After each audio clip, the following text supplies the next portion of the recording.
रमेश, क्या तुम्हें पता है कि जादुई नाव की कैसी कहानी है? ये कहानी बहुत ही ज़्यादा इंटरेस्टिंग होने वाली है। हमारे जो ऑडियंस है उन्हें बहुत पसंद आने वाली है। क्या तुम इस कहानी को सुनना चाहोगे? अगर इस कहानी को सुनना चाहोगे तो देखिए, हम होम पेज पर बिल्कुल जाएंगे। उठकर मत पड़े रहो, कहानी पर चलते हैं। कहानी सीमा नाम की लड़की की है। सीमा अपनी दादी कमला और पापा रमेश के साथ रहती है। उसकी माँ का निधन उसे जन्म देते समय ही हो गया होता है। बचपन से उसकी दादी और पापा ने पाला होता है। एक दिन रमेश काम के सिलसिलों में बाहर गया होता है और जब वो लौट कर आता है तो उसके साथ एक लड़की होती है, जिसे देखकर, बेटा ये कौन है? माँ, ये तेरी बहू अनामिका है। हम दोनों एक ही ऑफिस में काम करते हैं और हम दोनों ने शादी कर ली। कमला को अनामिका पसंद नहीं आती है क्योंकि वो उम्र में रमेश से काफी छोटी होती है। वो कमला को बहुत चालाकती है। कमला उस समय तक कुछ नहीं कहती है। वो दोनों का स्वागत करके दोनों को घर में ले आती है। अगले दिन, बहू चाय तो दे दे। आवाज सुनकर अनामिका अपने पति रमेश से कहती है, रमेश मुझे बहुत थकान हो रही है, क्या तुम चाय बना लोगे? मैं थोड़ी देर में उठकर बाकी का काम कर लूंगी। ठीक है, तुम आराम करो। रमेश चाय बनाकर अपनी माँ को देता है। उसे चाय देते हुए देखकर, बेटा अनामिका कहाँ है? तूने चाय क्यों बनाई? माँ, उसकी तबीयत ठीक नहीं है। ये सब सुनकर बस आते ही इस लड़की का नाटक शुरू हो गया। न जाने इसने कैसे मेरे बेटे को अपनी जाल में फंसा लिया। उसके कुछ दिनों बाद रमेश ऑफिस के काम से 1 महीने के लिए बाहर चला जाता है। कमला पूजा करने मंदिर चली जाती है। सीमा घर में अकेली होती है। अनामिका सीमा से घर का सारा काम करा रही होती है। तभी कमला पूजा करके लौट आती है। अपनी पोती को काम करता देखकर, बहू ये तुम क्या कर रही हो? तुम्हें शर्म नहीं आती इतनी छोटी बच्ची से काम कराते हुए? तो क्या हुआ, थोड़ा काम कर लिया तो घिस नहीं जाएगी? एक बात और, अब से तुम दोनों को यही घर का सारा काम करना पड़ेगा। मुझसे ये काम नहीं होगा। कमला और सीमा मजबूरी में घर का सारा काम करने लगती है। कुछ ही दिनों में कमला काम करने की वजह से बीमार हो जाती है। अब अनामिका दोनों को खाना देना भी बंद कर देती है। ये सब देखकर एक रात सीमा अपनी दादी के साथ कहीं और चली जाती है। रास्ते में एक पेड़ के नीचे उसे एक और बूढ़ी औरत दिखाई देती है। सीमा उसके पास जाती है और, दादी आप यहाँ क्यों बैठी हो?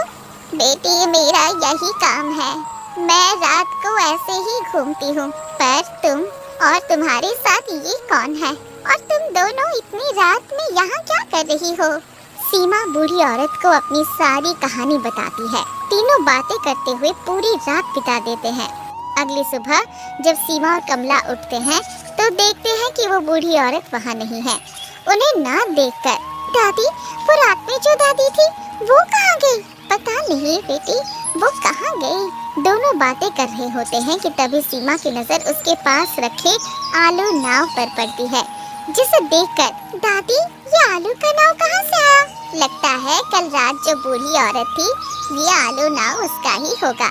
एक काम करते हैं, इसे हम अपने पास रख लेते हैं। अगर वो बूढ़ी औरत हमें मिली तो हम उन्हें ये लौटा देंगे। ऐसा कहकर वो दोनों बातें करते हुए दूसरे गांव में पहुंच जाती है। सीमा और कमला को कुछ समझ में नहीं आ रहा होता है कि क्या करे। तभी वो देखती है कि गांव के कुछ लोग हाथ में कपड़े लेके इस्त्री कराने को जा रहे होते हैं, पर इस्त्री वाली कहीं गई होती है। ये सब देखकर, दादी क्यों ना हम इस्त्री का काम शुरू कर दे? काश हमारे पास इस्त्री होती। ये कहते ही कमला और सीमा देखती है कि दोनों के पास इस्त्री आ जाती है। दोनों बहुत हैरान हो जाती है। दोनों को समझ नहीं आता है कि ये कैसे हो सकता है। तभी सीमा कहती है, दादी इस्त्री तो आ गया, पर हम इस्त्री करेंगे कहाँ? काश हमारे पास एक घर भी होता। ये कहते ही सामने एक घर आ जाता है, जिसे देखकर दोनों हैरान हो जाती है। तभी कमला की नजर उस आलू नाव पर पड़ती है, जिसे देखकर, कहीं ये इस आलू नाव का कमाल तो नहीं, कहीं ये जादुई तो नहीं? हाँ दादी आप ठीक कह रहे हो, ये सब इसी का कमाल है। दादी अब हमारी सारी परेशानियाँ दूर हो जाएंगी। हम इस जादुई आलू नाव से बहुत बहुत बहुत पैसे मांगते हैं। सीमा की बात सुनकर, बेटी मैंने तुम्हें मेहनत करना सिखाया है ना? हमें इस जादुई आलू नाव से रहने को घर और काम करने की इस्त्री मिल गया है, यही बहुत है। अब हम दोनों मेहनत करके अपना पेट भरेंगे। उसके बाद दोनों गांव में घूम घूम कर कपड़े लाती है और उन्हें इस्त्री करके पैसे कमाने लगती है। दोनों के दिन बहुत अच्छे गुजर रहे होते हैं। उधर रमेश जब काम से लौटता है तो अपनी माँ और बेटी को ना देखकर, अनामिका, माँ और सीमा कहाँ है? पता नहीं जी, माँ जी को क्या हो गया था। वो हमेशा मुझसे लड़ती रहती थी और सीमा को भी मेरे खिलाफ भड़का दिया था और एक दिन पता नहीं दोनों कहाँ चले गए। उधर सीमा और कमला दोनों खूब मेहनत करने लगती है। वो जादुई आलू नाव से गरीबों की मदद भी करती है। पूरे गांव में दोनों को सब खूब प्यार और सम्मान करते हैं। उधर रमेश अपनी बेटी और माँ की याद में बीमार रहने लगता है।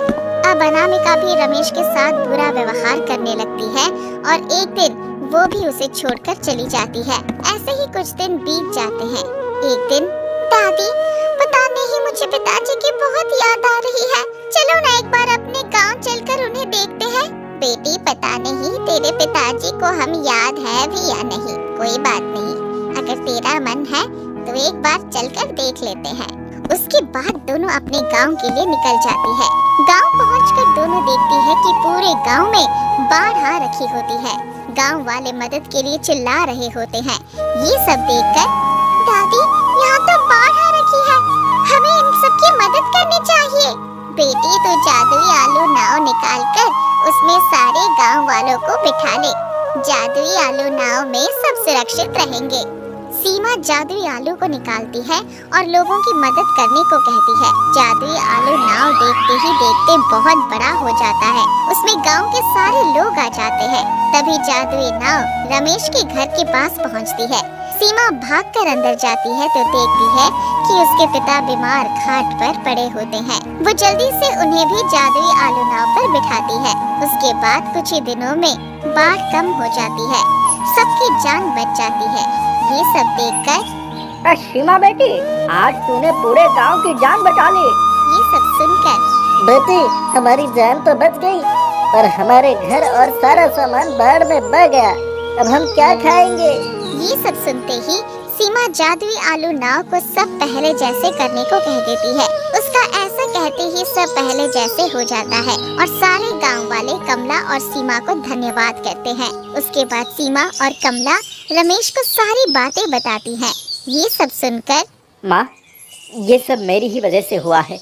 अगर मैं अनामिका से शादी नहीं करता तो ये सब नहीं होता। कोई बात नहीं बेटा, जो हुआ उसे अब जाने दो।